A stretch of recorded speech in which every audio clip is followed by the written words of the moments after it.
গেলে হাঁটু ব্যথা, মাজা ব্যথা থাকে, তো এগুলো ছিল। তো যেদিন আমার আম্মা আমাকে বলছে যে এরকম এরকম সমস্যা, তার আগের দিন ডাক্তার কাছে গেছে। ডাক্তার কাছে গিয়ে আপনার 7,000 টাকা আপনার পরীক্ষা করছে, 5,000 টাকার ওষুধ দিচ্ছে 15 দিনের। পরের দিন আমাকে বলতেছে যে কিছু টাকা লাগবে আমার, আমি তো ওষুধ নিয়ে আসছি। আমি বলছি কি সমস্যা? না তো এই সমস্যা। তো আমি বলছি আপনি আমাকে আগে বলবেন না।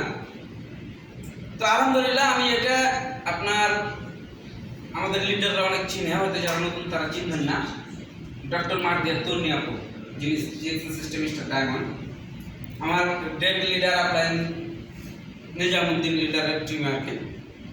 তো ওনার সাথে আমি সরাসরি ভয়েসে কথা বলবো। তো ওনাকে রিপোর্ট দিলাম, রিপোর্ট দেওয়ার পরে উনি আমাকে সাজেস্ট করলো মাশরুম পাউডার, মেসেজ অয়েল আর এপিএস, আর আপনার ওই সাবানটা, গ্যানোজি সাবান।